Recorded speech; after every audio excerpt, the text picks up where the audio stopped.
유명한 음식 혹은 음식점 앞에는 원조라는 말이 붙어 있는 것을 종종 보게 됩니다. 원조 이동갈비, 우리 수양강 가다 보면은 그 포천점에 원조 이동갈비가 쭉 이렇게 있는 것을 여러분 보셨을 것입니다. 원조 닭갈비, 원조 순두부, 이런 원조라는 말에는 이런 종류의 음식을 혹은 음식점을 우리가 가장 먼저 시작했다, 이런 의미도 있지만 우리 집 맛이 정통이다, 이런 뜻과 또 어떤 음식점보다도 우리 집 음식이 맛있다, 이런 의미가 담겨 있습니다. 그 모든 것이 내포된 단어가 원조라는, 원조, 우리 집이 원조입니다. 교회에도 원조가 있습니다. 사도행전에 나오는 바로 초대 교회입니다. 완전한, 조금도 흠이 없는 완전한 교회는 하늘에 있기 때문에 비록 예수님의 제자들이 중심이 되어 세운 교회라 할지라도 제자들 역시 흠이 전혀 없는 것도 아니고, 또 초대교회 성도님들이라고 해서 조금이라도 믿음의 부족함이 없었던 것은 아니기 때문에 초대교회도 완전한 교회였다 라고 말할 수는 없을 거예요.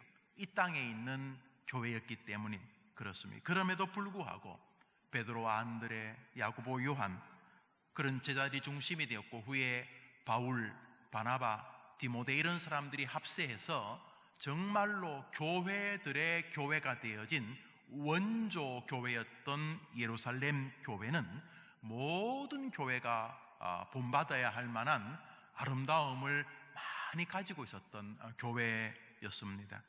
그래서 교회 역사를 돌아보면은 교회가 어려울 때마다 많은 사람들은 초대교회로 돌아가자, 초대교회로 돌아가자, 이런 말을 많이 한 것을 볼 수가 있습니다. 리바이벌이란 큰 부흥 직전에도 많은 사람들이 우리가 초대교회로 돌아가자, 초대교회로 돌아가자, 이런 말을 많이 했던 것을 알 수가 있습니다. 특별히 국교의 타락으로 인해서, 이 처치 오브 잉글랜드, 이 국교회로 인해 타락으로 인해서 이거는 믿는 거 아니다, 이거는 신앙이 바른 게 아니다, 이런 식으로 아이들을 가르쳐서는 안 되고, 이런 식으로 믿음 생활해서는 안 된다, 우리가 바른 신앙을 다시 회복하자. 그래서 청교도들이 중심이 된 종교개혁적 분위기가 돌 때도 그 모든 종교개혁자들이나 청교도들의 입에는 초대교회로 돌아가자 하는 말이 늘 담겨져 있었습니다. 초대교회에는 말씀의 은혜가 있었고, 올바른 가르침이 있었고, 성도의 복된 교제가 있었고, 기적과 능력과 감사가 풍성했었습니다. 초대교회를 잘 설명하고 있는 것이 오늘 읽었던 본문 전후에 나와 있습니다. 우리 같이 읽어보겠습니다. 초대교회 시작.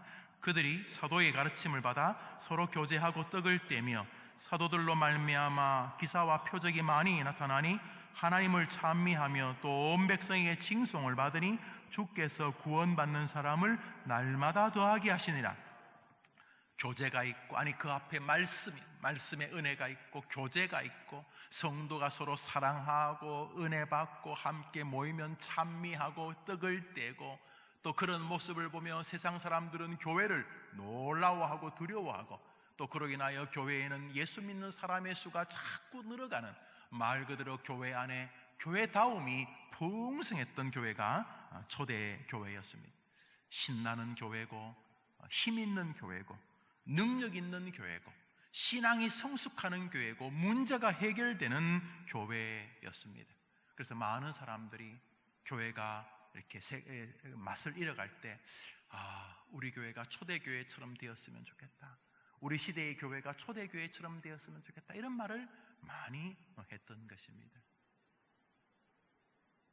그러면 초대교회가 저렇게 되는 일에 가장 중심적인 사건은 어떤 것이었는가? 무엇이 초대교회를 저렇게 아름다운 교회로 만들 수 있었는가?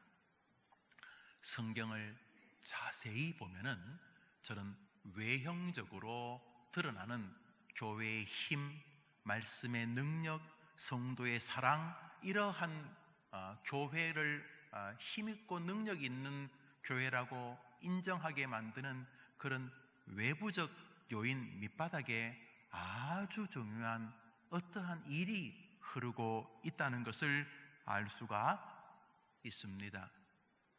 오늘 설교 본문이죠. 우리 성경 말씀 읽읍시다. 시작. 날마다 마음을 같이하여 성전에 모이기를 힘쓰고, 우리 노란 글씨만 읽어볼까요? 시작.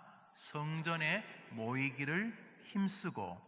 방금 읽었던 사도행전 2장 40여 절부터 여러 구절이 진행이 됩니다. 거기 말씀의 능력이 있고 찬미가 있고 기도가 있고 서로 떡을 떼는 사랑이 있고 세상이 교회를 두려워하고 예수 믿는 사람이 자꾸 늘어가는 이러한 초대 교회가 원조 교회로 많은 사람들이 바라보고 닮고 싶어하는 교회가 되게 하는 모든 자랑스러운 일 밑바닥에 도도하게 흐르고 있는 중요한 일이 하나 있는데, 그것은 초대교회 성도들이 어떠한 공유된 정신을 가지고 있었다는 것입니다. 그 정신은 외형적으로 표출되었는데 그것이 뭐냐 하면 날마다 마음을 같이하여 성전에 모이기를 힘썼다, 이렇게 말합니다. 한번 따라 해볼까요? 힘쓰고, 그쪽에 계속 힘을 기울였다, 그쪽을 향해서 늘 마음이 움직였다, 이런 뜻입니다. 초대교회 베드로를 비롯한 탁월한 설교자들이 있었으면 아주 훌륭합니다. 초대교회 바나바와 같은 자기의 땅을 내어놓고 거기 예루살렘 교회를 짓게 하는 훌륭한 부유한 부자들도 있었습니다. 자기의 음식을 가져와서 가난한 사람에게 나누어 주려는 따뜻한 마음을 가진 그런 집사님, 권사님들도 계셨습니다. 초대교회는 굉장히 멋진 사람들이 많았습니다. 그런데 그런 멋진 초대교회를 만드는 밑바닥에 흐르는 그 초대교회 구성원들의 정신적 사조가 하나 있었는데, 그것은 그들이 서로 마음을 가져서 눈빛을 주고받으면서 교회 올 거지? 교회 올 거지? 서로 눈빛을 주고받으면서 이심전심 격려했던 것은 성전에 모이기를 힘쓰는 일을 서로가 격려했다는, 서로 마음을 같이하여 엄마 교회 가야죠, 아빠 교회 가야죠, 이렇게 성전에 모이기를 힘쓰는 거대한 정신적인 중심이 초대의 교회를 붙들고 있었다고 성경은 말하고 있습니다. 저 힘썼다는 표현이 굉장히 독특한 표현입니다. 초대교회를 초대교회로 만드는 밑바닥에 흐르는 정신은 설교가 아니었습니다. 구제나 봉사나 찬송도 아니었습니다. 초대교회 밑바닥에 흐르고 있는 초대교회를 초대교회로 만든 것은 교회를 못 가게 만들고 교회 가면 잡아 죽이고 감옥에 보내는 로마의 핍박 안에 있어서도 서로 이심전심 교회에 모이려고 했던 성도들의 마음 상태였다는 것입니다. 얼마나 박해를 받았는지 모릅니다. 교회에 모이는 것이 고난이었고, 아마 초대교회는 교회 오면 분명히 들었을 것입니다. 스데반 집사님이 지난주에 돌아가셨습니다. 아니, 노환으로 암으로 돌아가신 게 아니고 예수 믿는다고 길에서 돌에 맞아서 돌아가신 것입니다. 지난주에는 야고보 사도께서 칼에 찔려 돌아가셨습니다. 우연히 강도의 칼에 찔린 게 아니라 헤롯과 그 군대들이 잡아 죽인 것입니다. 그들은 교회에 오면 매주 들었을 것입니다. 지난주에 베드로 목사님이 감옥에 갇히셨습니다. 그러니까 뭐 모일 수 있었겠습니까? 못 모이죠. 지금도 모이면 뭐 벌금 내겠다고 하는데 얼마나 어려웠겠습니까? 그들은 교회에 와서 매주 그런 이야기 들었을 것입니다. 그 여집사가 이번에 사자굴에서 그 로마 경기장에서 이번에 순교하셨습니다. 겨우겨우 로마 군병이나 시체를 처리하는 그런 허드레한 일을 하는 노예들을 통해서 겨우겨우 그 우리 교회 여자 청년이 입었던 그 브라우스 한 조각을 가지고 왔습니다. 교회에 오면은 지난주에 사자에게 뜯어먹혀 피가 낭자한 그 여성도 여집사님이 입었던 옷자락을 보는 것은 조금 이상하지 않았을 것입니다. 매주 교회에 오면 누가 순교했습니다. 누가 돌에 맞아 죽었습니다. 옆에 같이 지난주에 헌금 다루던 그 집사님이 돌아가셨습니다. 지난주에 성찬식 때 돕던 그 장로님이 죽으셨습니다. 끊임없이 초대교회는 그런 상황이었는데, 초대교회는 이심전심으로 날마다 교회에 모이기를 힘쓰는 교회였다는 것입니다. 왜 떨어져서 예배드리면 안 됩니까? 왜 그냥 한 사람은 여기서 예배드리고 저기서 예배드리면 안 됩니까? 안 됩니다. 많은 이상한 목사들이 이렇게 영상으로 가정에서 예배하는 것을 정당화하지만 저는 그들이 벌을 받을 것이라고 생각을 합니다. 이것이 부득불 드릴 수밖에 없는 것은 인정하게 됩니다. 그것은 마치 교회를 오다 교통사고가 나서 팔다리 목이 다 부러져서 교회로 오던 차를 119 응급차로 바꾸어서 병상으로 가서 예배를 드릴 수 없는 특정한 상황인 것을 받아들입니다. 그러나 그것을 정당화할 수는 없는 것이죠. 가슴 아리하며 속히 치료가 되어져서 주의 전에 나와 가족들이 함께 예배하기를 사모하도록 강조하는 것이 옳은 것이죠. 초대교회라고 흩어져서 예배하는 것을 왜 강조하지 않았겠습니까? 그렇게 하지 않았습니다. 초대교회가 원조교회요, 수천 년이 지난 다음에도 사람들에게 깊은 사랑을 받는 것은 말씀과 찬양과 구제와 봉사와 능력과 이런 것들이 다 있어서인 것처럼 보이지만 그 모든 것을 가능하게 한 것은 그렇게 모이기가 힘든 상황임에도 불구하고 그들은 서로 마음을 끊임없이 격려하며, 마음을 같이 하는 게 쉽나요? 서로 마음을 격려하면서 성전에 모이기를 힘썼기 때문인 것을 알 수가 있습니다. 모임을 우습게 여기는 시대입니다. 너무너무 위험한 시대고, 설교를 준비하는 내내 이 교리의 정당성을 끊임없이 상고해줬습니다. 이런 일이 있었습니다. 블레셋이 이스라엘을 쳐들어왔습니다. 그래서 이스라엘 3분의 2가 점령당했습니다. 서울 벌써 날아갔고, 대전, 저 호남 쪽은 다 날아갔고, 경상도도 위쪽은 다 날아갔고, 낙동강 조금 남았습니다. 그것이 한 20년 정도 흘렀습니다. 이스라엘 백성들은 얼빠진 목사들인 홈니와 비느하스가 법궤를 가지고 전쟁터에 나가면 혹시 법궤와 함께 하시는 하나님이 우리 안 도와주겠나 싶어서 법궤를 가지고 전쟁터 나갔지만 이미 하나님이 이스라엘을 버리셨기 때문에 법궤도 빼앗기고 홈니, 비느하스, 이 이슬게 빠진 목사들도 죽임을 당하고, 하여튼 나라가 풍전등화에 빠졌습니다. 법궤까지 빼앗겼기 때문에 이스라엘 사람들은 다 마음이 녹아내렸을 것입니다. 그 과정이 한 20년 정도 흘렀습니다. 다시 말해 낙동강만 남고 나머지는 다 벌겋게 물들어 버렸습니다.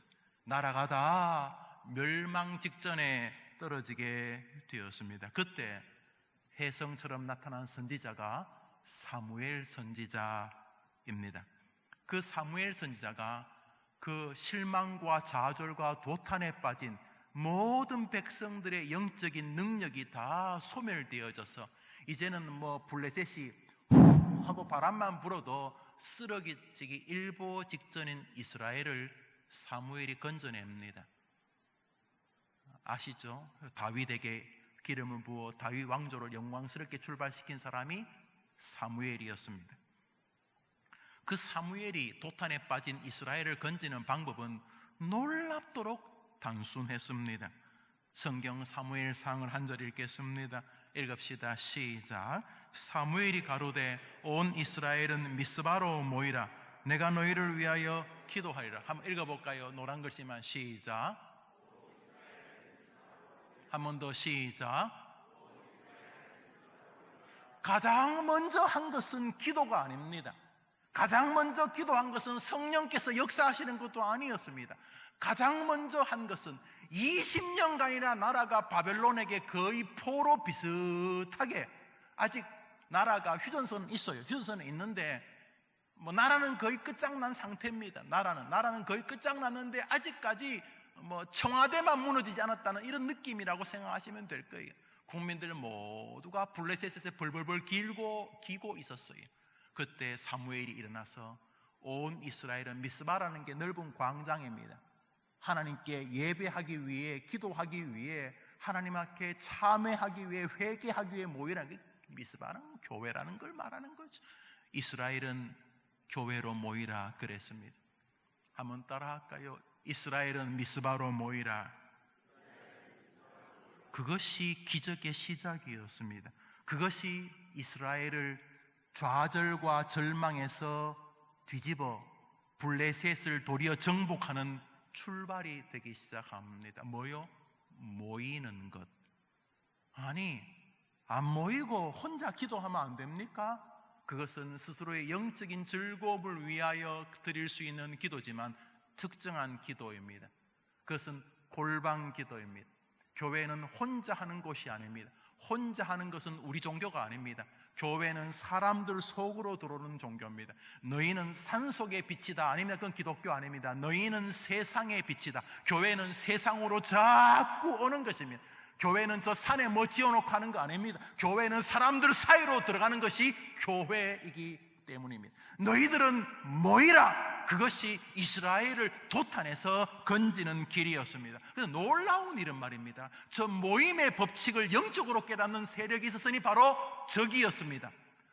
평소는 그냥 그렇게 살던 블레셋이 저것들 내 밥이야 하고 살다가 갑자기 이스라엘 백성들이 미스바로 모인다는 소식을 블레셋이 듣자 블레셋이 이렇게 행동하기 시작합니다.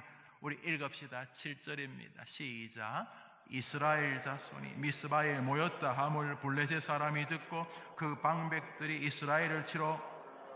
아니, 가만히 있다가 교회가 모이니까 가만히 있다가 어떤 가정의 아빠, 엄마, 자식들이 우리가 주님의 전에서 함께 예배하자 결심하니까 평소에는 거의 장난감 비슷하게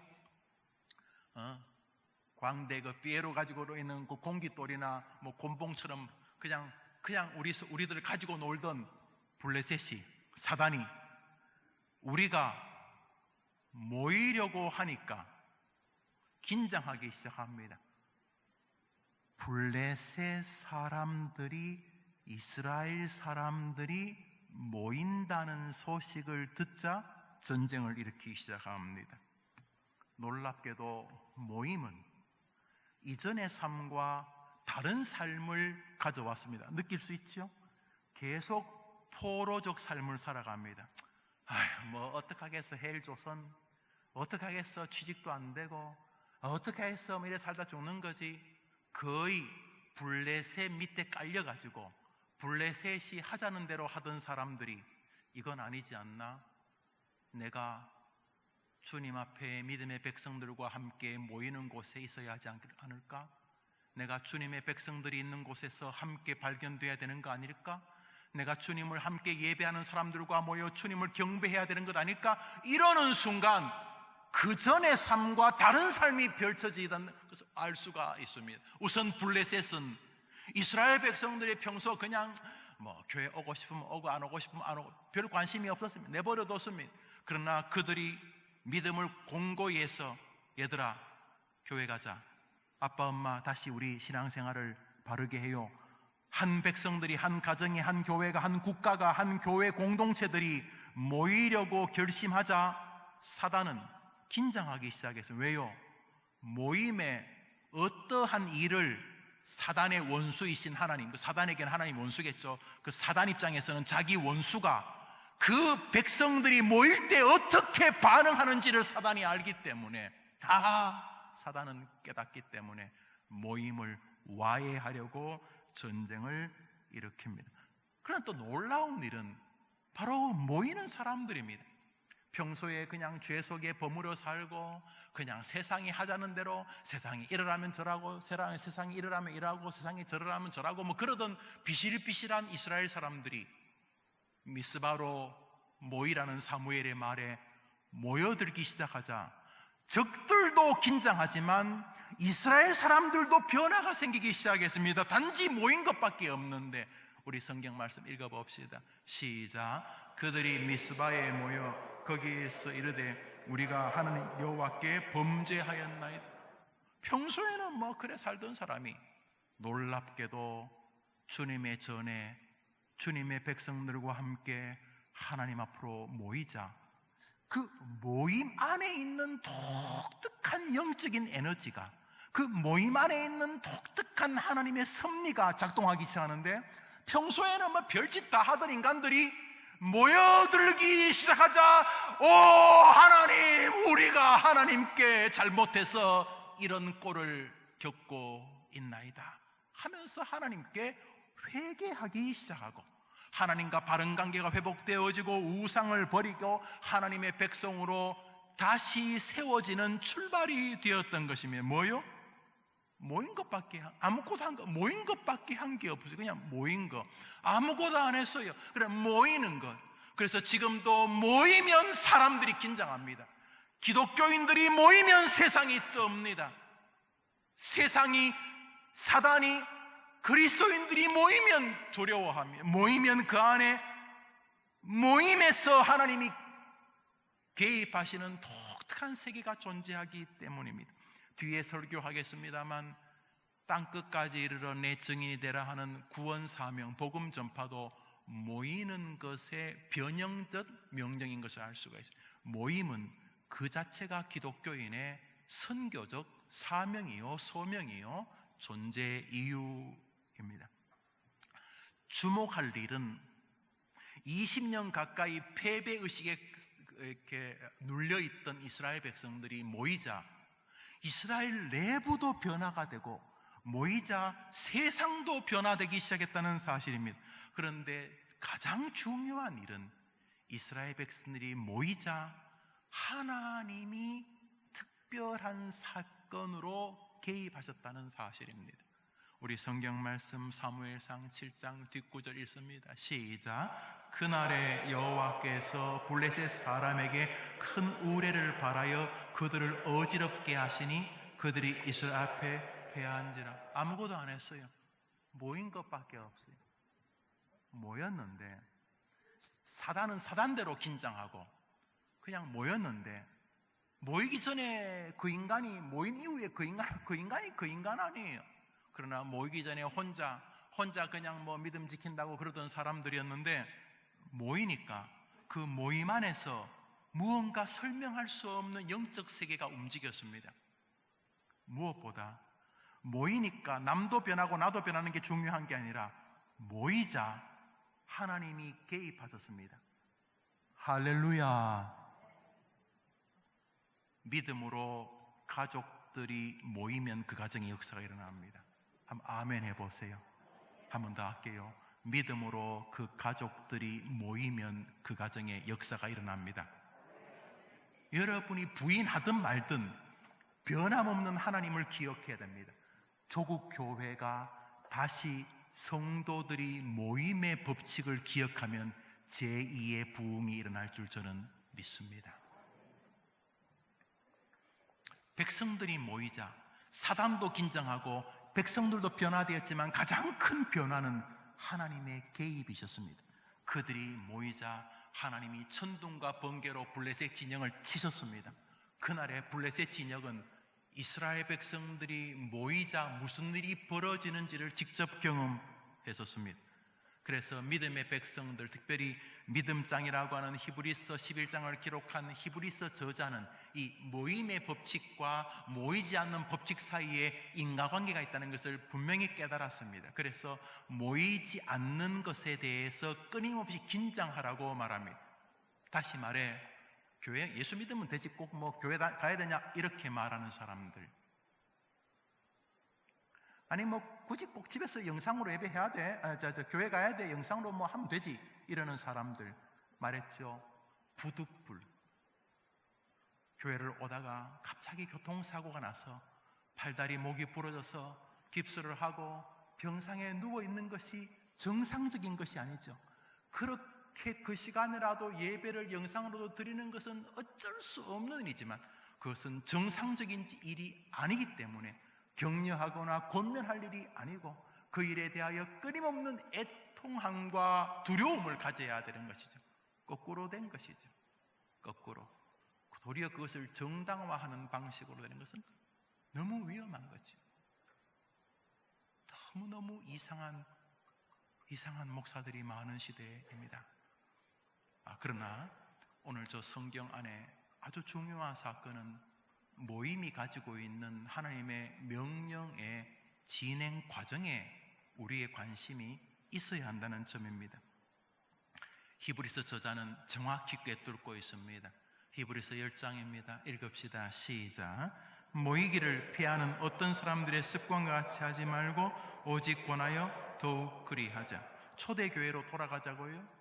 초대교회 뭐가요? 말씀의 능력이 좋지요. 초대교회 뭐요? 기적과 능력, 방언 좋지요. 초대교회 뭐요? 사랑이 많다. 좋습니다. 초대교회로 돌아가자. 뭐요? 세상이 교회를 두려워했다. 예, 좋아요. 그런데 초대교회로 돌아가기 위해서 가장 먼저 해야 될 일은 모이는 일에 내가 제일 앞장을 서는 것입니다. 한번 말씀을 드린 적이 있죠? 우리 주일 오후 예배, 지금은 드릴 수가 없습니다만 주일 오후 예배가 주일 오전 예배만큼 몇천 명이 모이면 해림교회는 이 지역을 거의 다 견인할 것입니다. 수요 예배에, 수요 어머니 기도회에 지금도 많이 모이십니다만 수요 어머니 기도회에 주일 낮 예배처럼 많이 모이신다면 이 시대 어머니들에게 놀라운 역사를 일으키는 우리 교회가 될 것입니다. 금요일 기도회에 많이 모이시지만 만일 금요 기도회에 주일 오전만큼 우리 성도님들이 모인다면 우리는 이 지역을 많이 변화시키게 될 것입니다. 특별히 한 거 없습니다. 방언하고 엄청나게 재산을 헌금하고 그러지 않으셔도 됩니다. 모이는 것만으로도 이 교회를 이 시대에 사람을 살리는 교회로 만들 수 있습니다. 이 목사 말이 어떻게 들리실지 모르겠습니다만 만일 주일 낮 예배 나오시는 분이 주일 저녁 수요 예배, 금요 예배 나오시면 여러분들은 우리 교회가 민족을 건지는 것을 보실 것입니다. 그러므로 세상은 우리로 하여금 모이는 것에 계속 공격을 가합니다. 너 지옥 안 가? 맞아요. 수요 예배 안 나와도 지옥 안 가세요. 맞아요. 맞습니다. 금요 기도에 안 나오셔도 지옥 안 가요. 맞아요.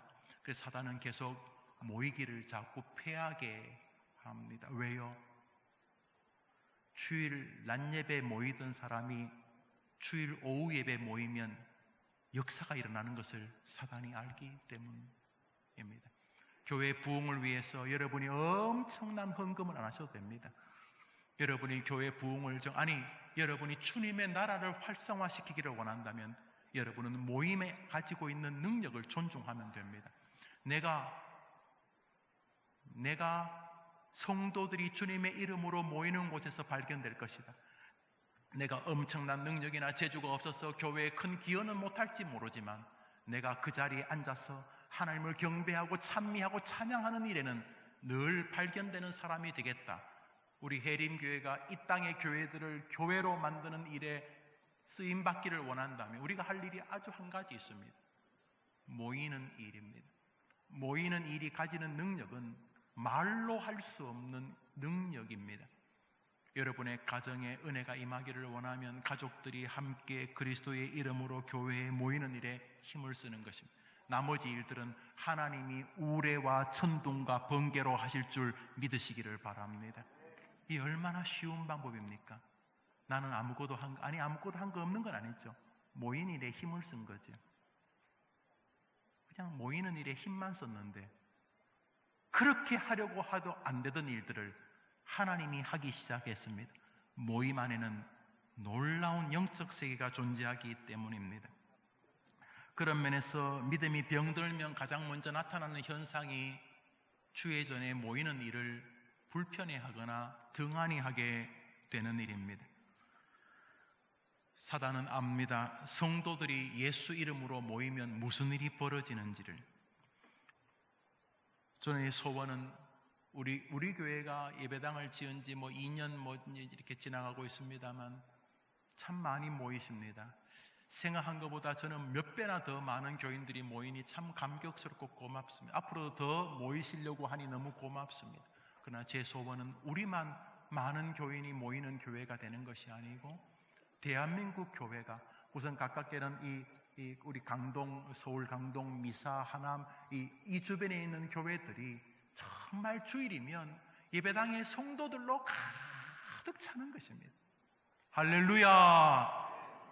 조국 교회가 사는 길은 교회가 백성들을 모아야 된다는 것을 인정하는 것입니다. 장관이었던 하만은 워낙 강력한 힘을 가지고 있었기 때문에 포로 출신의 왕비가 된 에스더는 하만의 권력을 넘을 수가 없었습니다. 하만이 이스라엘 백성들을 멸하기 위하여 작전을 펴옵니다. 독일이 유대인 수백만 명을 죽이기 위해서 정치적 작전을 핀 것처럼 말입니다. 촘촘하게 법을 만들어서 이스라엘 사람들이 살아나지 못하도록 전부 다 가스실에 집어넣는 것을 법적으로 만든 것처럼 이스라엘 백성은 자연히 죽을 수밖에 없는 법을 만들었습니다. 그래서 여러분 법 하나 만드는데 긴장해야 됩니다. 저는 감히 악하다고 확신합니다. 차별금지법. 이름은 너무 멋있지요. 차별금지법. 그것이 계속 벽에 부딪히고 그 법이 악법이기 때문에 포장하기 위해서 분칠을 했죠. 포괄적 차별금지법인데 악한 법입니다. 차별을 금지한다는데 누가 동의 안 하겠습니까? 장애인들 차별받았으면 안 될 것이죠. 여자라고 가난하다고 차별받는 것, 그것은 분명히 위험합니다. 그래서 우리나라 법은 촘촘하게 거의 모든 것들이 각자의 법안에서 차별 금지를 충분히 해결할 수 있습니다. 현재 10여 명의 국회의원들이 법을 만들어 국회에 상정되어 있는 포괄적 차별금지법은 하나님과 교회를 조롱하는 법입니다. 무엇보다 우리 아이들과 우리 아이들의 미래를 좀먹는 법입니다. 그래서 이것은 막아야 하는 것이죠. 그런데 불행하게도 하만이 그 악한 법을 만들었습니다. 그래서 이제는 법에 의해서 이스라엘 사람들이 다 죽을 수밖에 없었습니다. 여러분들이 버스를 타면 돈을 내고 전철을 타면 돈을 냅니다. 그 액수를 나라가 정했습니다. 그래서 그 액수를 못 내면은 문제가 생기는 것처럼 법을 정한 것입니다. 그래서 이스라엘 사람은 죽을 수밖에 없는 법을 만들었습니다. 이제 공포 앞두고 있어요. 바로 내일 모레 공포합니다. 임금도 하만의 말에 솔깃해서 도장을 찍기 바로 직전입니다. 되돌릴 수가 없습니다. 이제 시간이 며칠 남지 않았습니다. 에스더는 자기 민족을 살릴 수 있는 자리에 자기가 있는지 없는지 정확히 몰랐습니다. 그러나 현재 자기는 왕비의 자리에 있기 때문에 임금에게 마지막으로 호소할 기회가 있는데, 그때 이 바사라는 나라가 끊임없이 임금을 독살해서 죽이는 나라였습니다. 지금 현재 있는 임금도 그 전에 임금이 후궁이나 왕비 중에 한 명이 독을 탄 음식을 먹여서 죽였기 때문에 그 바사에는 임금이 부르지 않았는데 임금 쪽으로 오는 사람은 무조건 죽이는 법을 만들었습니다. 그래서 임금이 부인이 많잖아요. 그 중에 한 명 이렇게 오늘 오시오 이렇게 하지 않았는데 임금 앞으로 나오면 그 나가는 자리가 분명히 무슨 독을 가지고 있거나 무슨 독한 무기를 가지고 있다고 생각해서 임금이 이렇게 오라고 안 했는데 임금 앞으로 나가면 무조건 묻지 않고 죽이는 법이 있었습니다. 에스더가 임금 앞으로 나가서 임금님 우리 민족을 살려달라고는 해야 되는데 살려달라고 하기 전에 죽을 것이기 때문에 그녀는 이렇게 이러지도 저러지도 못하는 상황에 처했습니다.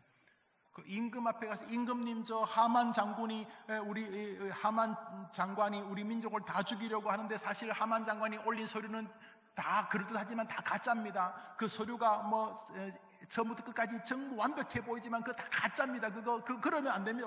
우리 민족은 나쁜 짓 하지 않았습니다. 이 말을 하고 살려달라고 이렇게 해야 되는데 뭐 하기 전에 죽을 것이기 때문에.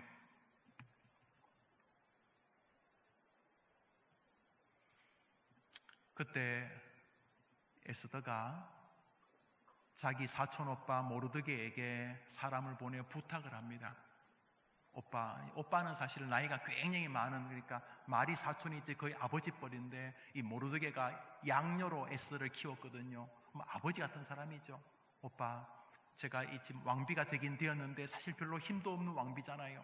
그렇지만 제가 임금님에게 마지막으로 한번 우리 민족이 그 하만 장관이 올린 서류와 다르다고 내가 말하고 우리 민족 살려달라고 우리 임금에게 한번 말은 하려고 하는데, 알다시피 내 방에서 임금님이 계신 쪽으로 가면 분명히 너는 화살에 맞아 죽을 겁니다. 10중 8구. 지난번에도 뭐 후궁 하나가 그쪽으로 가다가 그냥 화살에 그냥 맞아서 벌집이 돼 죽었는데, 제가 이렇게 임금 쪽으로 가면 저는 또 이 바사 사람도 아니고 유대인이기 때문에 분명히 그 경호원들에 의해서 그냥 완전히 나는 난사당해 죽을 텐데, 그럼에도 불구하고 어떡하겠어요? 내가 할 수 있는 대로 해보겠습니다. 이렇게 말하면서 이 에스더가 그 사촌오빠 모르드게에게 부탁을 하나 합니다. 이제 임금한테 가기 전에 이제 마지막으로 부탁을 하는데 거기 아주 중요한 단어가 있습니다. 에스더 4장을 한 장 읽읍시다. 시작. 당신은 가서 수산에 있는 유다인을 다 모으고 나를 위하여 금식하되 밤낮 3일을 먹지도 말고 마시지도 마소서. 나도 나의 시녀로 더불어 이렇게 금식한 후에 규례를 어기고 왕에게 나아가려니 죽으면 죽으리다. 이제 죽겠다는 거예요. 죽겠다는 거예요. 임금님, 우리 민족 이 그 하만 장관이 올린 서류가 그 가짜입니다. 그 가짜예요. 우리 민족 살려주셔야 됩니다. 그 말 하려고 이제 나가려고 하는데, 뭐 나가기는 그냥 방문 열고 나가면 죽을 테니까. 그때 부탁을 하는데 뭘 부탁을 하냐 하면, 한번 따합시다. 유대인들을 다 모으고. 아니, 집에서 기도하면 안 됩니다. 집에서 혼자 기도하면 안 됩니다. 혼자. 이스라엘 사람들 밑바닥에 흐르는 정신은 우리가 주의 앞에 모여 주님 앞에 서로가 합심하여 하나님을 의존하는 예배적 신앙이었던 것을 알 수가 있습니다. 사도행전 10장은 성교학 논문을 쓰는 사람은 반드시 언급합니다. 성교학으로 뭐 박사학위, 뭐 성교학으로 무슨 뭐 학위를 박사학위 받으려면 반드시 사도행전 10장을 언급합니다. 왜냐하면 사도행전 10장에 고넬료라고 하는 이탈리아 로마 장교가 나옵니다. 이 사람이 예수를 믿게 되는데요. 베드로를 집에 모셔서 설교를 듣고 예수를 믿게 되는데, 이게 왜 중요하냐면 예수님이 성령이 임하시고 주의 교회가 번성하면 예루살렘과 유대와 사마리아와 땅 끝까지 복음을 전하는데, 예루살렘과 유다는 유대인이거든요. 사마리아는 유대인과 이방인들이 쓴 혼혈 민족입니다. 땅 끝은 바로 이방을 말하는데요. 이 고넬료는 유대 사람도 아니고 예루살렘 사람도 아니고 사마리아 사람도 아니고 땅끝, 다시 말해 이방 사람입니다. 사도행전 10장에서 비로소 예수님이 말씀하셨던 것이 완벽하게 성취된다는 측면에서 사도행전 10장에 나오는 고넬료와 그의 가정이 예수 믿는 것은 굉장히 성교학적으로 중요합니다. 그런데 또 중요한 게 하나 있습니다.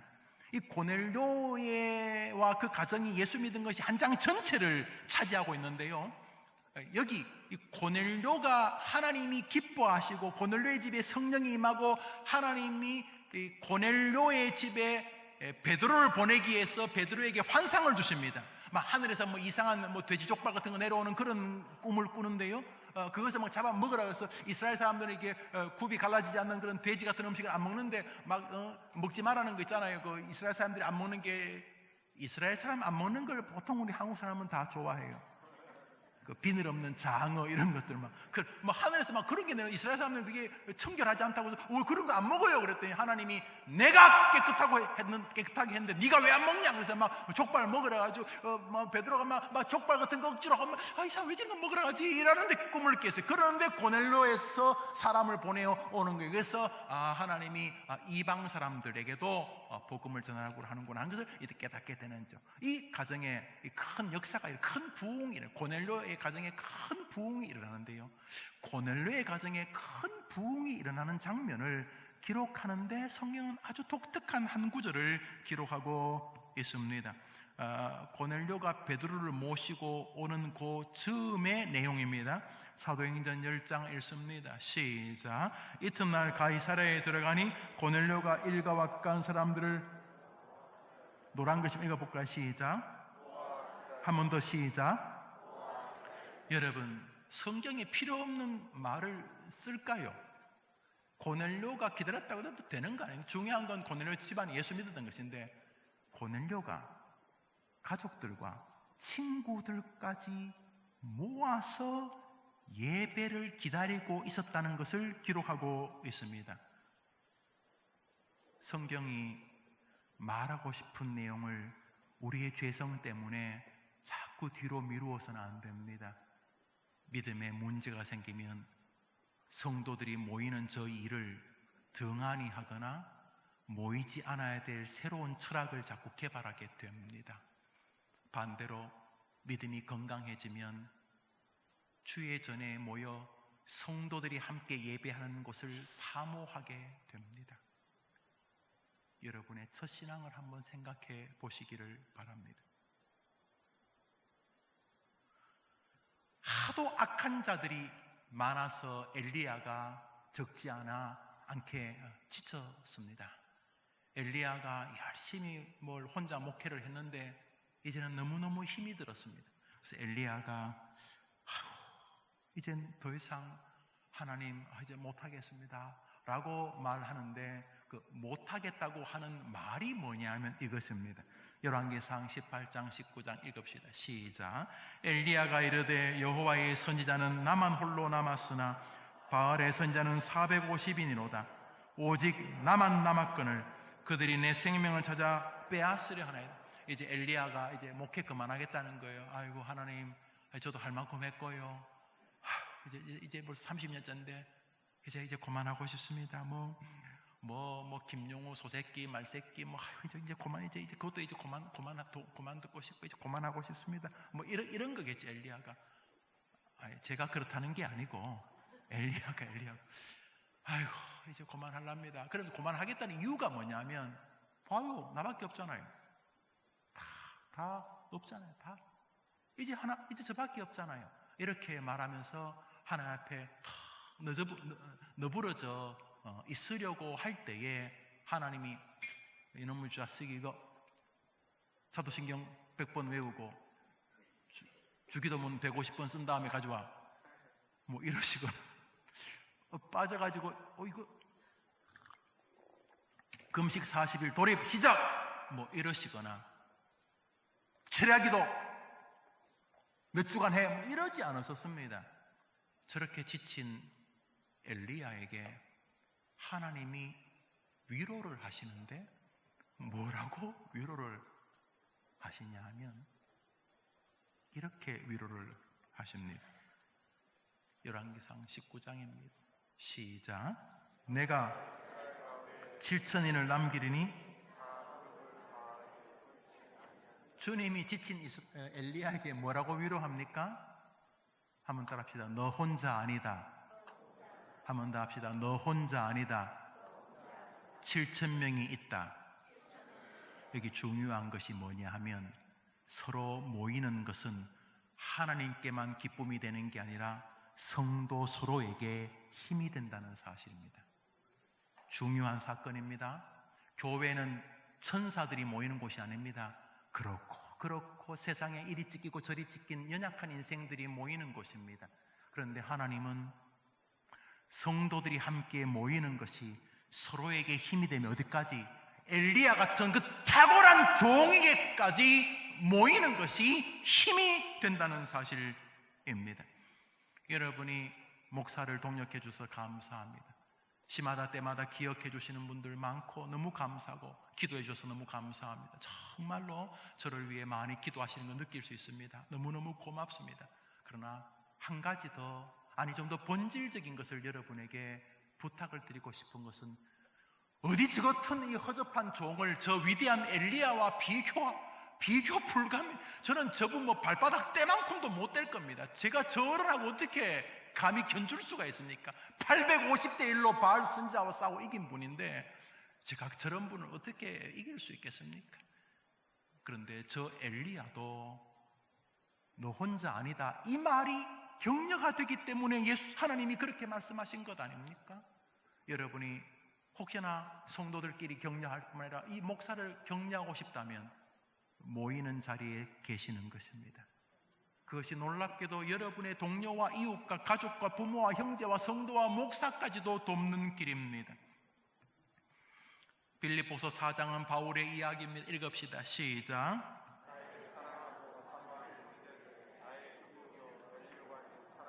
바울에게 기쁨은 바로 성도들이었습니다. 성도들은 모여있는 그 성도들을, 바울은 모여있는 그 성도들을 보면서 말할 수 없는 기쁨과 면류관과 감격을 누렸습니다.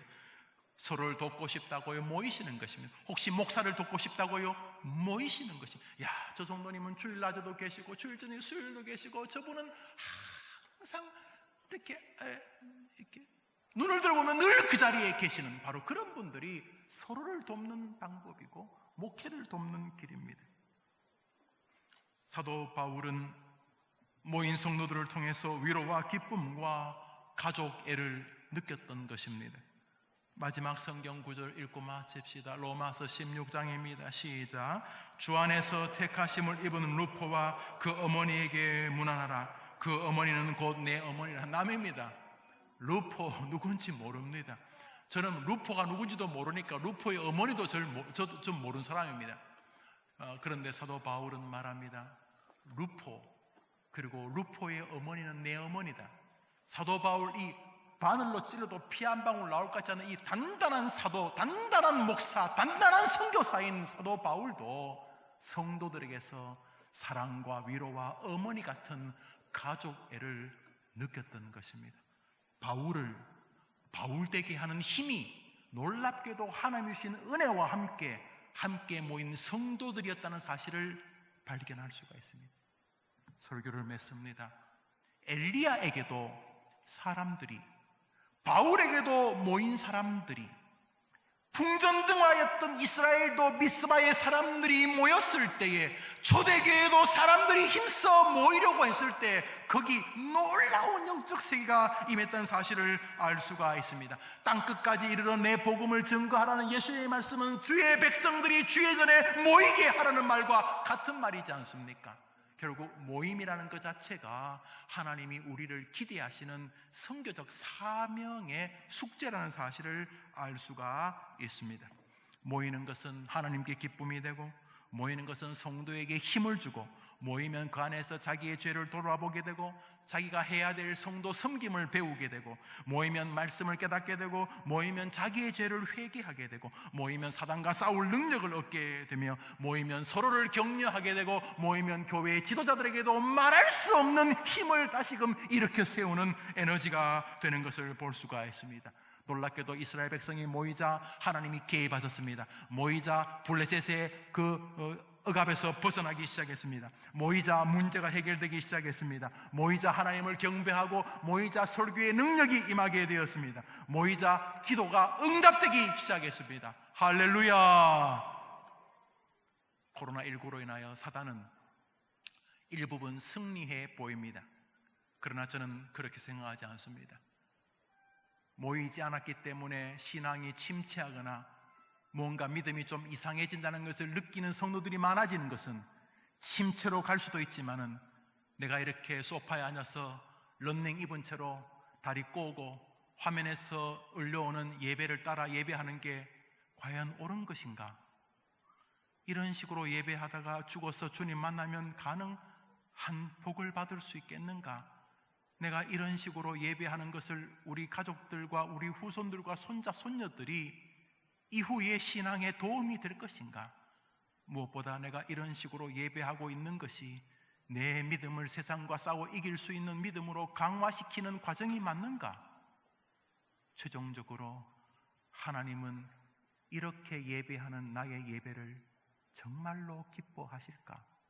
이런 것을 점검하는 마음을 가질 수 있는 기회가 되기 때문입니다.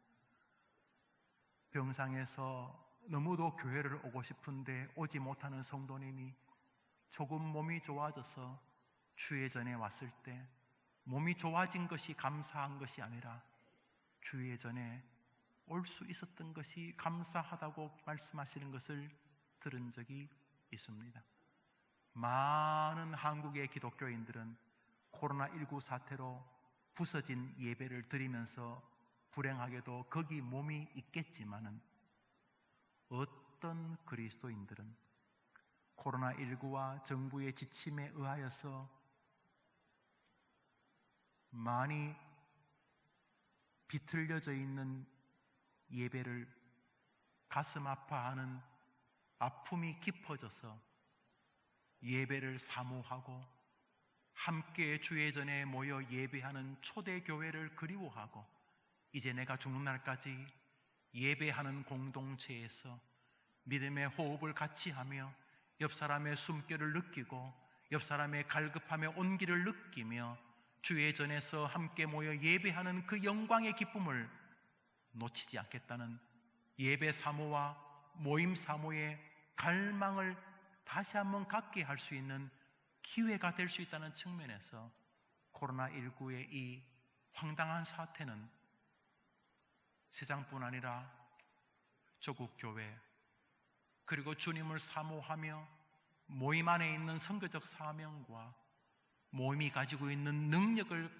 성도들이 다시금 갈망하며 바라볼 수 있는 기회가 될 수 있다고 저는 생각을 하기 때문에 해림교회는 코로나19로 인하여 예배의 소중함과 모임의 가치가 더 커지게 될 것을 저는 확신합니다.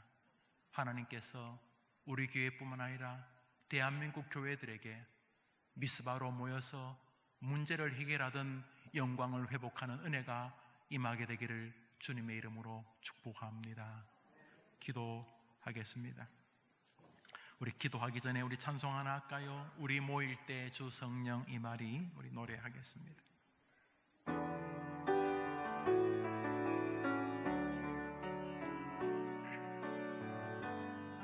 모일 때 주 이름 높이리. 우리 모일 때 주 성령 임하리. 우리 모일 때 주 이름 높이리. 우리 마음 모아 주를 경배할 때 주님 축복하시리. 주님 축복하시리. 우리 모일 때 우리 모일 때 주 성령 모일 때 우리 모일 때 결심하십시오. 얘들아, 우리는 주일이면 주예전에 모여 예배하는 가족이다. 아빠가 엄마가 우리 할아버지 이 할아버지 할머니가 죽은 다음에도 너희들은 모여 예배하는 일을 소중히 여겨라. 이것을 정말로 소중히 여겨라. 주님 축복하시리. 마지막으로 합시다. 우리 모일 때 주 성령님 이 시간 이후로 모임을 이렇게 냉소적으로 여기거나 한번 모이는 게 뭐 중요해 이런 마음이 눈꽃만큼 있었다면 털어냅니다. 모이는 게 중요하다. 모이면 서로에게 힘을 주고 모이면 세상이 두려워하고 주의 백성들이 모이면 하나님이 개입하신다. 모임 안에는 겸비함이 있고 순종이 있다. 할렐루야. 제가 기도하겠습니다. 자비로우신 주님, 모이라는 말씀 안에는 우리의 게으름을 경고하시는 주님의 뜻이 계시고 모이라는 말씀 안에는 우리의 이성과 우리의 교만을 제어하시는 주님의 의지가 있음을 알게 됩니다. 모이라는 말씀 앞에 우선순위를 정돈하라는 명령이 있고, 모이라는 명령 앞에 우리가 누구를 더 존귀히 여길 것인가에 대한 분명한 확답을 받으시려는 주님의 마음이 계심을 압니다. 우리는 모일 때 나를 생각할 뿐만 아니라 내 주변의 사람을 생각하게 되고, 우리는 모일 때 주의 성경을 순종하는 우리의 마음을 주 앞에 내려놓을 수가 있습니다. 모임은 그 자체가 신학이요 신앙입니다. 주님, 모이기를 피하는 습관을 끊임없이 세상이 개발하고 있을 때 속지 말게 하시고, 우리 해림교회 성도님들이 모임을 존귀히 여기며 주의 전에 모였을 때에 하나님이 개입하셨던 사건들을 성경에서 보면서 그것을 자신들의 삶과 가정과 교회에서 목도하게 해 주시옵소서. 모이기를 피하는 습관을 버리게 하시고, 오늘 모임이 가지고 있는 그 위대함을 신뢰하며 사무엘도 에스더도 고넬료도 모임이 가지고 있는 위대함을 기억했던 것처럼, 우리도 나는 주님이 계신 주의 전에서 주의 백성들과 함께 모여 예배해야 되기 때문에 그 시간 하나님께 경배할 것이라고 말하는 우리의 가족들과 자녀들이 되게 해 주시옵소서. 하나님, 우리 조국 교회를 도와주시고 비겁하지 않게 하시고 바르게 하시고, 위기의 때에 이 민족을 힘있게 견인하는 최고의 공동체가 교회라는 사실을 세상에 보일 수 있도록 주님, 위기의 시절에 우리의 교회들을 붙들어 주옵시고 교회를 이끌 만한 좋은 지도자들을 우리에게 보내어 주시옵소서. 지금도 어려움 속에서 모이지 못하고 있는 성도들에게 모일 수 있는 믿음과 여건과 환경들도 허락해 주옵소서. 오늘 부득불 모여서 예배하고 싶지만 모여서 예배하기 어려워 50명 남짓 서로 갈라서 예배하라고 하는 지침 때문에 고통하는 성도들의 마음을 주께서 긍휼히 여기시고, 속히 국가의 변화와 코로나 사태의 모든 변경을 주셔서 우리 해림의 성도들과, 아니 대한민국의 교회들이 함께 모여 예배하도록 역사해 주옵시되, 아무리 어려워도 모이는 신학과 모임의 중요성을 잃지 않도록 도와주시옵소서. 이번 한 주간 평소보다 더 모임을 소중히 여기는 해림의 권속들 되게 해주시기를 예수님의 이름으로 기도합니다. 아멘. 구주 예수님의 은혜와 하나님의 사랑과 성령의 교통하심이 예배하는 주의 백성들 위해 영원토록 함께 있을지어다. 아멘.